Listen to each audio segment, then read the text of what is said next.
ஓம் சாய்ராம், ஜெய் சாய்ராம். என் அன்பு குழந்தையே, இந்த முக்கணிகளில் ஒன்றை தொட்டு நீ இதை கேட்க வந்திருக்கின்றாய். அப்போது உனக்கு எப்படி நல்ல செய்தி சொல்லாமல் நான் இருப்பேன்? இனி உன் வாழ்வில் பல நல்லதுகள் நடக்க இருக்கின்றது. இனி எல்லாமே நல்லதாக மட்டுமே நடக்கப் போகிறது. மனதில் குழப்பத்தோடு இருப்பதால் செய்யும் எல்லா செயலிலும் உனக்கு கவனம் செலுத்துவதாக நினைத்து கொண்டு நீ கவனமின்றி எல்லாவற்றையும் இதுவரை நீ இழந்திருக்கின்றாய். சரிதானே? எந்த சூழ்நிலையாயினும் அதிலுள்ள நல்லதை மட்டுமே பார்க்கும் பழக்கத்தையும் பக்குவத்தையும் நீ வளர்த்து கொண்டிருக்கின்றாய்.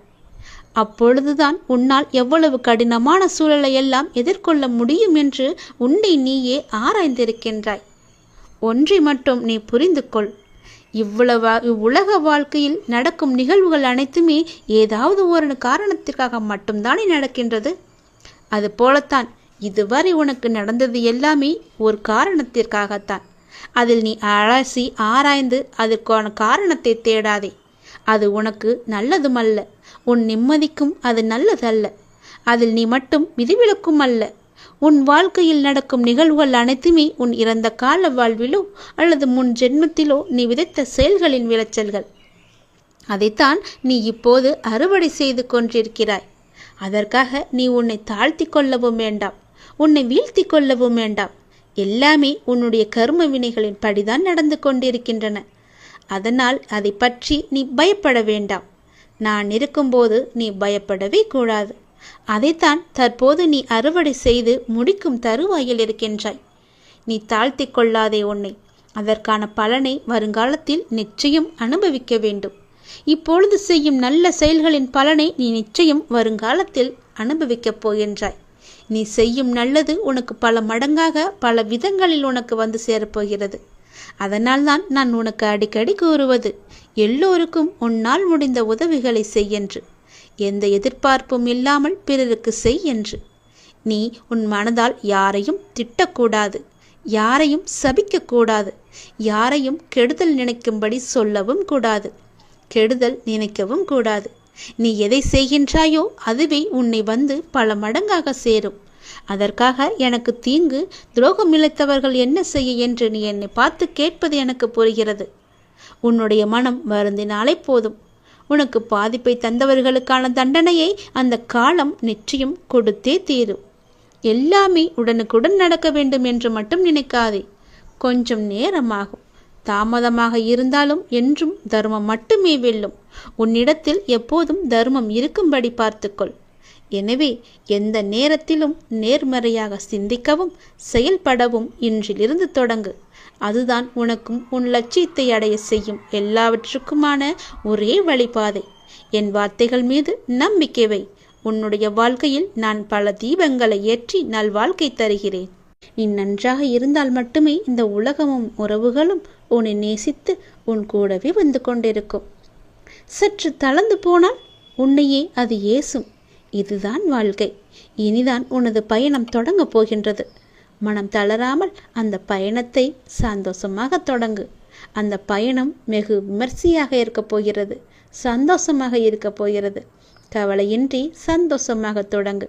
உனக்கு துணையாக உன்னுடைய சாயப்பா நானே வருகின்றேன். எதுவாக இருந்தாலும் அதை நீ ஏற்றுக்கொள். எப்பேற்பட்ட கஷ்டங்கள் வந்தாலும் அதை மகிழ்ச்சியோடு ஏற்றுக்கொள். உனக்கு வேண்டிய உதவிகள் செய்யத்தான் நான் ஒருவன் இருக்கின்றேனே. நான் ஒருவன் மட்டுமே கடமைப்பட்டிருக்கின்றேன். இந்த மாயை என்ற உலகத்தில் நீ காண்பது, கேட்பது, பழகுவது அனைத்துமே மாயை. நேரம் கடந்து போனால் அனைத்தும் உன்னை விட்டு விலகி போய்விடும். நீதான் தன்னம்பிக்கையோடும் தைரியத்தோடும் உன் வாழ்க்கையை நீ மட்டுமே வாழ வேண்டும். அதுவும் சந்தோஷமாக வாழ வேண்டும். உன்னால் மட்டுமே முடியும். எவரை பற்றியும் நீ கவலைப்படாமல் நீ வாழும் வாழ்க்கைக்கு மதிப்பு வரும்படி நீ வாழ்ந்து காட்ட வேண்டும். அப்படியே நீ வாழ பழகிக்கொள்ளவும் வேண்டும். தூற்றுபவர்கள் என்பது எல்லோரும் இருக்கத்தான் செய்வார்கள். உன்னை சுற்றியுள்ளவர்கள் எல்லோருமே உன்னை பற்றி தூற்றி கொண்டுதான் இருப்பார்கள். தூற்றுபவர்கள் தூற்றட்டும், காதில் வாங்கி கொள்ளாதே.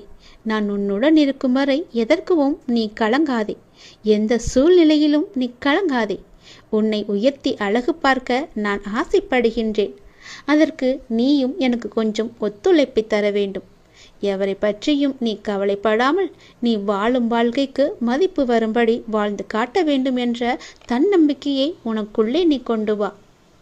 உன்னை உயர்த்தி நான் நிச்சயம் உன்னை உயர்ந்த இடத்தில் வைத்து நான் அழகு பார்க்கிறேன். உன்னை தூற்றியவர்களெல்லாம் அண்ணாந்து பார்க்கும் காலத்தையும் நீ நெருங்கிவிட்டாய். உன்னை பாதுகாப்பது எனது கடமை. நான் உன் கூடவே இருக்கிறேன். எதை செய்ய நினைத்தாலும் என்னை நினைத்து செயல்படு, அது மட்டும் போதும்.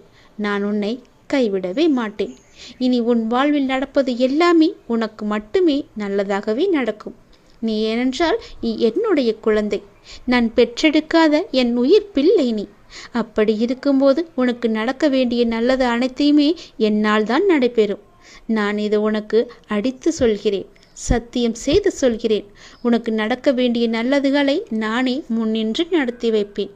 என் அப்பா என்னை கைவிட்டு விட்டார் என்ற எண்ணம் மட்டும் உனக்குள்ளே வேண்டாம்.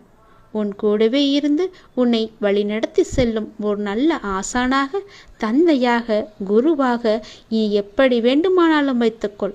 கடவுளாக நினைத்தாலும் சரி, நான் உன் கூடவே இருந்து உன் வாழ்க்கை என்ற வெற்றி பயணத்தை நான் தொடங்கி காமிக்கிறேன். வெற்றி நிச்சயம்.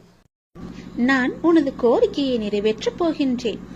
இரட்டிப்பு மகிழ்ச்சியுடன் நல்ல செய்தி சொல்லத்தான் நான் இப்போது வந்திருக்கிறேன். நீ இதை கேட்கும் நொடியே நீயும் உன் இல்லமும் சுபிட்சமடைய போகிறது.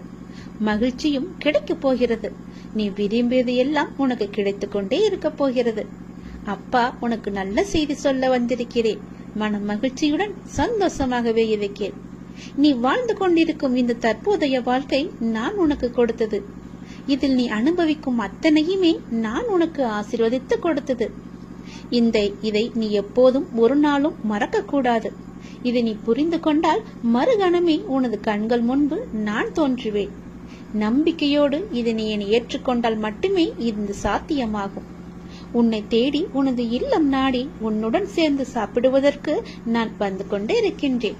எனக்கு பிடித்த உணவை தயார் செய்து வை. உன் வீட்டில் வந்து தங்கி அதை நான் உண்ண போகின்றேன். உன்னை நீ தயார்படுத்திக்கொள். எனது பரிபூரண ஆசீர்வாதம் உனக்கு கிடைக்கப் போகின்றது. அளவில்லாத மகிழ்ச்சி உனக்கு கிடைக்கப் போகின்றது. எனது காலடி படும் நேரம் உன்னுடைய வீடும் நீயும் சுபிட்சம் அடைய போகின்றாய்.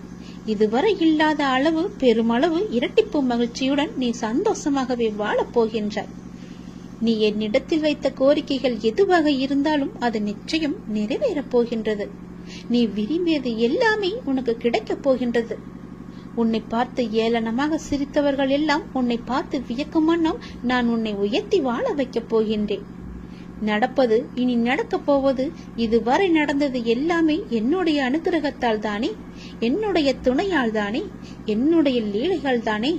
அப்படி இருக்கும்போது இனி நடப்பதும் நீ நடந்து கொண்டு இருப்பதும் எல்லாமே என்னுடைய நன்மைகளாக மட்டுமே உனக்கு இருக்கும். நடத்ததும் நடத்த போவதும் நீ நடப்பவை அனைத்துமே நன்மை தருவதாக மட்டுமே இருக்கும். நம்பிக்கை உன்னிடத்தில் தொடங்கும் போது உன்னை நோக்கி துன்பம் வரவே செய்யாது. என் மீதான நம்பிக்கையை நீ வலுப்படுத்த அந்த துன்பமானது உன்னை கண்டு ஓடோடிவிடும். நீ எப்போதெல்லாம் என் நாமத்தை நீ சொல்லிக் கொண்டே இருக்கின்றாயோ, நம்பிக்கையோடு என்னை நினைத்து உன் வீட்டில் தெய்வம் ஏற்றுகிறாயோ, அந்த நொடியே உன் வீடு சுபிட்சம் அடையும்.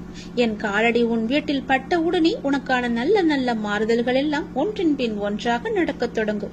உன் வீடு முழுவதும் தீப ஒளியாக நான் காட்சி தருவேன். உன் வீடு சுபிட்சம் அடைய நான் உன் இல்லத்திலேயே தங்கப் போகிறேன். உன் வீடு எப்பொழுதும் தெய்வ கடாட்சம் நிறைந்ததாகவே இருக்கப் போகிறது. நீ கேட்ட செல்வங்களுடன் உன் இல்லத்தில் வந்து நான் தங்கப் போகிறேன். எனக்காக உணவு பரிமாற நீ தயாராக இரு. எனக்கு வேண்டிய உணவை சமைத்து வை. நான் வந்து சாப்பிடுகிறேன். எல்லாமே உனக்கு நல்லதாகவே நடக்கும். நம்பிக்கையோடு நீ காத்திருந்தாய் அல்லவா? அதனால் உனக்கு இப்போது நல்லது நடக்கப் போகின்றது. என் மீது பொறுமையோடு நம்பிக்கை வைத்து இது நாள் வரை காத்திருந்த உனக்கு நல்லதை நான் செய்து வைக்கப் போகின்றேன். உன்னுடைய வீட்டில் நீ என் குழந்தை அல்லவா? உன் மனம் இதுவரை ஏங்கி தவித்த ஒரு விசேஷம் உன் வீட்டில் விரைவாக நடக்கப் போகின்றது. அதற்கு நானே முழு பொறுப்பையும் எடுத்துக்கொள்ளப் போகின்றேன். ஒவ்வொரு முறையும் உனக்கு நான் வாக்களிக்கும் பொழுது இது நடக்குமா என நம்பிக்கை இழக்காதே. நான் உனக்கு ஒரு நல்ல விஷயத்தை சொல்லும்போது உனக்கே தெரியாமல் உன் மனதிற்குள் அலட்சியமான ஒரு ஒளி உனக்குள்ளே பிறக்கிறது. அது இல்லாமல் நீ பார்த்து கொண்டால் நான் சொல்வது எல்லாமே உனக்கு நிச்சயம் பழிக்கும். பல நல்லதுகளை சொல்கின்றேன், ஆனால் அது உனக்கு ஒன்றுமே நடக்காமல் போனதற்கு காரணம் இது மட்டும்தான்.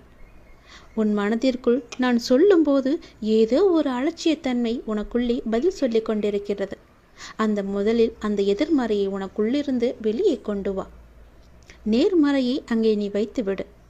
விரைவாகவே நான் சொன்னது போலவே உன் மனம் ஏங்கிய ஒரு விசேஷம் உன் வீட்டில் விரைவாக நடக்கும். அதற்கு நானும் பொறுப்பு. நான் சொல்வது எல்லாம் நடக்க வேண்டும் என்ற நம்பிக்கை உனக்கு இருந்தால் நிச்சயம் இது நடக்கும். நம்பிக்கை மட்டும் நீ இழக்கக்கூடாது. உன்னோடு இருப்பது நான் அல்லவா? நான் தானே நடக்கின்றேன், நான் தானே நடத்தி வைத்து கொண்டிருக்கின்றேன். நீ நடத்தப் போவதும் நான் தானே. நான் இருக்கும்போது உனக்கு என்ன பயம்? ஏன் உனக்குள்ளே அவநம்பிக்கையை கொடிக்கொண்டிருக்கிறது?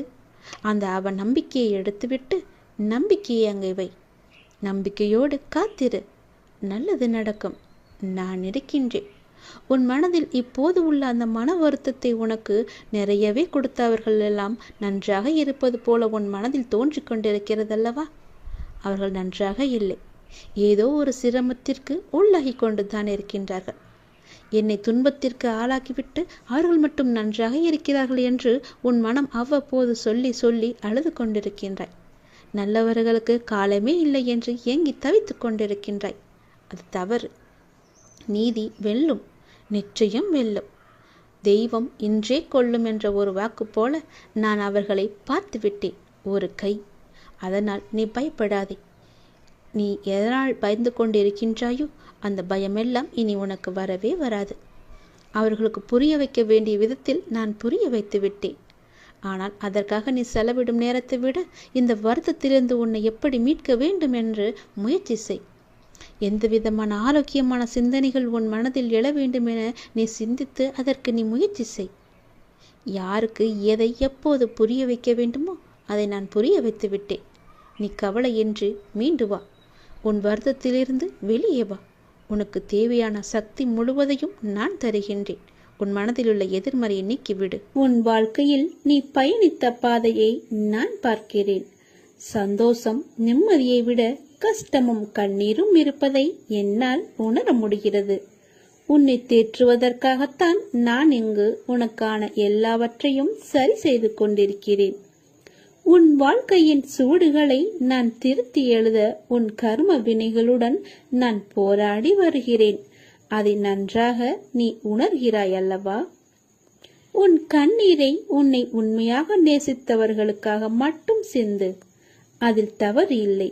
உன்னை துளி கூட மதிக்காது ஏளனமாய் பார்ப்பவர்களுக்காக கண்ணீர் என்னும் பொக்கிஷத்தை நீ வீணாக்காதே. உன் வலி நான் எப்படி புரியாமல் இருப்பேன்? உனக்கு மனவலி ஏற்பட்டதற்கு நியாயம் கேட்கிறாய். அதற்கு நான் நிச்சயம் நியாயம் வழங்குவேன். அது வரைக்கும் நீ பொறுமையாய் நம்பிக்கையுடன் இரு. உனக்கான காலத்தை நான் உருவாக்கிவிட்டேன். இன்னும் சிறிது காலத்தில் அதில் நீ பயணம் செய்ய போகிறாய். உன்னை நான் கண் கலங்க விட மாட்டேன். நீ கண் கலங்கினால் என் மனம் வலிக்கிறது. உன்னை நிச்சயம் நான் செம்மைப்படுத்தி உயர்த்துவேன். உனக்கு நான் எப்போதும் துணை இருப்பேன். உன்னுடைய உண்மையான உழைப்பு, தன்னம்பிக்கை, உண்மை, தைரியம் உள்ளவர்களுக்கு சோதனைகள் பல வரும். அதையும் தாண்டி அவர்கள் சாதனை படைக்கும் காலமும் வந்துவிட்டது. உறவுகளுக்குள் நீ பட்ட துயரெல்லாம் நான் அறிவேன். இருந்தும் நீ அவர்களிடம் கொண்ட அனுசரணை, செய்த தர்மம் என்றும் உன்னை வாழ வைக்கும். இனி உன் வாழ்க்கையில் நீ விரும்பிய வளங்கள் அனைத்தையும் உன்னை வந்து அடையும்படி நான் செய்வேன். இது உன் நற்குணத்திற்கான பரிசு. உன் மதிப்பை அவர்கள் உணரும்படி நான் செய்வேன். தேடி வந்த அதிர்ஷ்டத்தை நீ தொலைத்து விடாதே. இதை கேட்டுவிட்டு நீ தூங்கு. நாளை ஆனந்த கண்ணீருடன் நன்றி கூற நீ ஓடோடி வருவாய். உங்கள் வார்த்தைகளை எல்லாம் நான் கேட்கிறேன். அதனால்தான் நான் பச்சை நிற உடையில் வந்திருக்கிறேன். என்னை நம்பு. இந்த பாபா உங்களுக்கு பொறுப்பாக இருப்பார். நித்தம் நித்தம் எத்தனையோ சொல்லென்னா சோதனைகள். சோதனைகளினால் வரும் உனக்கு வேதனைகள். ஒவ்வொரு கணமும் உங்கள் பொறுமையையும் நம்பிக்கையும் தகர்க்க பார்க்கின்றன. எனக்கு எல்லாம் தெரியும். கொஞ்சம் பொறுமையோடும் நம்பிக்கையோடும் இருந்தால் உனக்கு மனநிறைவானதை என்னால் அளிக்க இயலும். நல்லதே செய், நான் இருக்கிறேன் உனக்கு. பாபாவின் செயல்களை அறிவது என்பது மிகவும் கடினம். ஆனால் ஒன்று மட்டும் உண்மை, பாபாவின் செயல்களில் ஒரு உட்பொருள் இருக்கும். அவரை நம்பும் பக்தர்களை அவர் என்றும் கைவிடவே மாட்டார். பாபாவின் விருப்பப்படியே அனைத்தும் நடக்கும். சில நிகழ்வுகள் நமக்கு கெடுதல் என நினைப்போம், ஆனால் கடைசியில் அது நன்மையாக முடியும். சில சமயங்களில் பாபாவின் தண்டனை நம்மை நல்லபடியாக பற்று வைப்பதற்காகவே இருக்கும். ஆகையால் உணர்ந்து குரு பகவானின் சாய்பாபாவின் ஆசியை நாம் பெற முன் வர வேண்டும். உனக்கு வரும் கஷ்டம் உன்னை தைரியப்படுத்தத்தானே தவிர உன்னை சோகப்படுத்த இல்லை என்பதை நினைவில் கொள். என்னிடம் உள்ளவன் கஷ்டத்தை பார்த்து கலங்க மாட்டான். மாறாக என் சாயப்பாவை மீறி என்ன நடக்கும் என்று தைரியமாக நிற்பான். உன் சாயப்பா உன் அருகில்தான் நிற்கிறேன். எதற்கும் பயப்படாமல் தைரியத்தோடு நில். உனக்கு வெற்றி கிட்டும். உன்னை தேடி அதிர்ஷ்டம் வரப்போகிறது. நல்ல அதிர்ஷ்டம் அது. அதை பெற்றுக்கொள். உங்களிடம் வேறு எதுவும் இல்லாவிட்டாலும் இறைவன் அருள் இருந்தால் மற்ற அனைத்துமே உங்களை தேடி தானாக வரும். வாழும் ஒவ்வொரு நிமிடமும் இறை சிந்தனையுடன் இருங்கள். இறை சிந்தனை உள்ள பொழுது விழிப்புணர்வுடன் ஒவ்வொரு செயலையுமே நன்றாக துல்லியமாக எந்த குறையும் இல்லாமல் செய்ய முடியும். விழிப்புணர்வுடன் நீங்கள் செய்யும் எந்த செயலும் தவறாவதற்கு வாய்ப்பே கிடையாது. விழிப்புணர்வுடன் செய்யும் செயல்கள் நிச்சயம் ஒரு நாள் வெற்றியை தரும். உங்களுக்கு கிடைக்கும் வெற்றிக்கும் தோல்விக்கும் நிச்சயமாக ஒரு காரணம் இருக்கும். இரண்டையும் ஒன்றாக எடுத்துக்கொள்ள நீங்கள் முயற்சி செய்யுங்கள். வெற்றிக்காக மட்டும் செயல்களை செய்யக்கூடாது. ஒவ்வொரு செயலையும் இறைவனுக்காக நீங்கள் செய்யுங்கள். உங்களை படைத்த கடவுளுக்காக செய்யுங்கள். எந்த ஒரு எதிர்பலனையும் பார்க்காமல் எதிர்பாராமல் எதிர்பார்ப்புகள் இன்றி நீங்கள் செய்யும் ஒவ்வொரு செயலுமே அந்த இறைவனை போய் சேரும். உங்களுடைய புண்ணிய கணக்கில் சேரும். அதற்கு நிச்சயமாக பல மடங்கு பலன்கள் உங்களை தேடி தானாக வந்து சேரும். ஒவ்வொரு நாளின் முடிவிலும் நீங்கள் இறைவனுக்கு நன்றி சொல்ல பழகுங்கள். கண்டிப்பாக அன்றைய நாளில் நன்றி சொல்வதற்கு என்று ஏதேனும் ஒன்று நடந்திருக்கும். அதை நினைத்து இறைவனுக்கு நீங்கள் நன்றி சொல்லுங்கள். விடியும் பொழுது இறைவனின் ஆசியுடன் தொடங்குங்கள். முடியும் இரவும், அதாவது அன்றைய நாளின் முடிவும் இரவும் நன்றி சொல்லி உறங்குங்கள். மறுநாள் காலை உங்களுக்கு நல்ல நாளாகவே அமையும். இன்று எங்களுக்கு அமைத்து கொடுத்ததற்கு மிகவும் நன்றி இறைவா என்று இறைவனுக்கு நீங்கள் நன்றி சொல்லுங்கள். ஒவ்வொரு நாளின் தொடக்கத்திலும் இறைவன் மீது முழு நம்பிக்கையுடன் நீங்கள் தொடங்கி பாருங்கள். உங்கள் வாழ்வு எப்படி இருக்கிறது, அன்றைய நாள் எப்படி அமைந்திருக்கிறது என்று தானாகவே தெரிய வரும். எழுந்திருக்கும் பொழுது சட்டென்று எழுந்திருக்காமல் இறைவனின் பெயரை சொல்லிவிட்டு எழுந்திருங்கள். நன்றாகவே இருக்கும். ஒரு நிமிடம் சுதாரித்து கொண்டு பிறகு ஏந்திரியுங்கள். அப்பாவின் பெயரை சொல்லி எழுந்திரியுங்கள்.